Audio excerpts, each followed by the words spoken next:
today I will do the lungs and thorax exam. This will help the nurse to know if the clients are having any abnormalities in breathing. Planning. Assemble the equipment and supplies. Stethoscope and alcohol for hand hygiene. Provide for client privacy. In woman, drape the anterior thorax when it is not being examined. And the next one is determine the client's history of illnesses.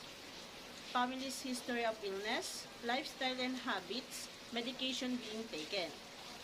These things should be considered to know if the client is expected to have any breathing abnormalities. Implementation. Inspect the shape and symmetry of the thorax from posterior and lateral views.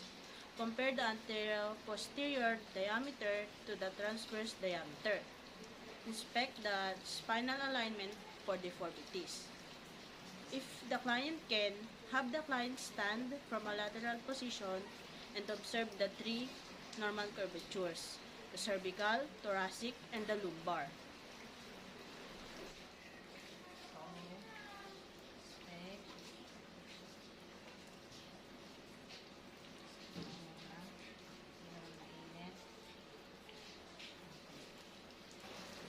Palpate for the posterior thorax.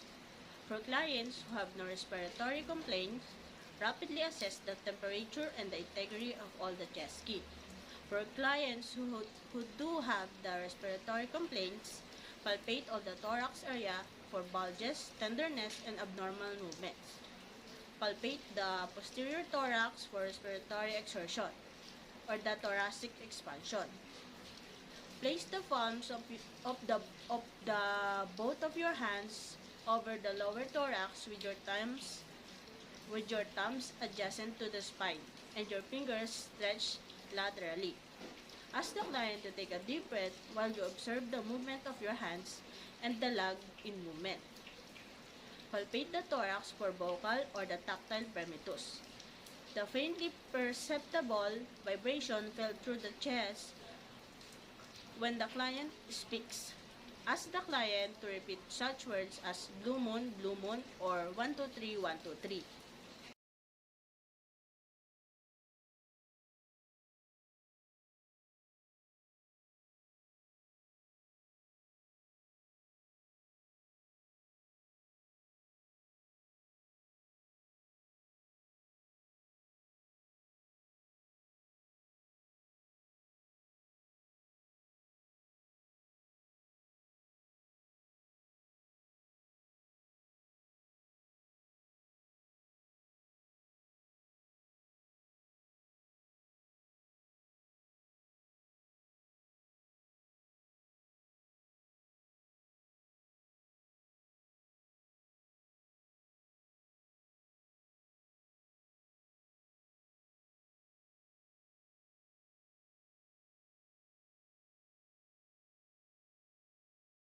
Percuss the thorax. Ask the client to bend the head and fold the arms forward across the chest.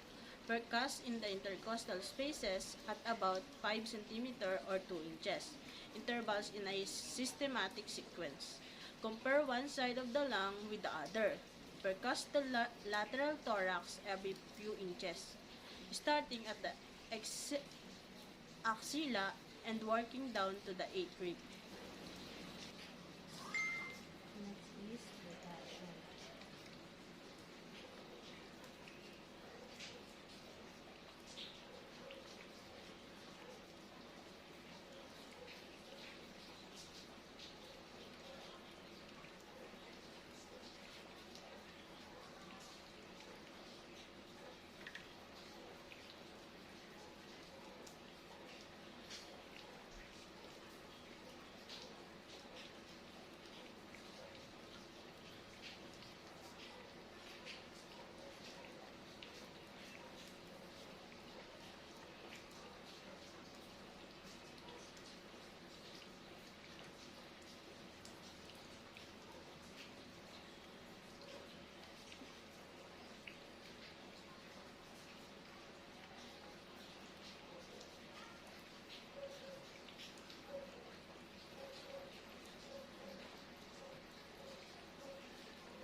Auscultate the thorax using the diaphragm of the stethoscope. Use the systematic zigzag procedure using the percussion. Ask the client to take slow, deep breaths through the mouth. Listen at each point to the breath sounds during a complete inspiration and expiration. Compare findings at each point with the corresponding point on the opposite side of the thorax.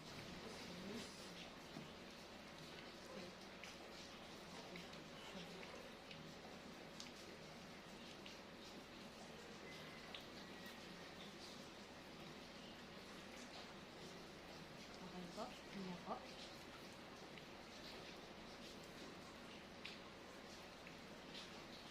Hinga po.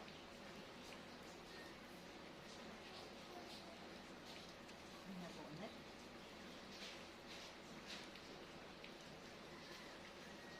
Hinga po.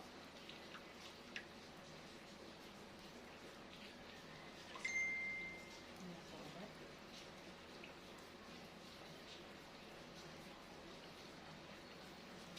Hinga po.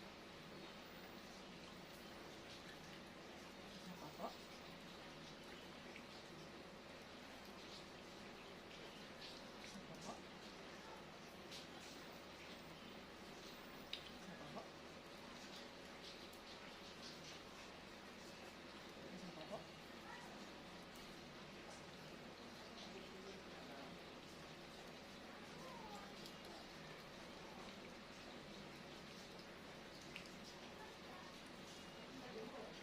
Hinga po, ma'am.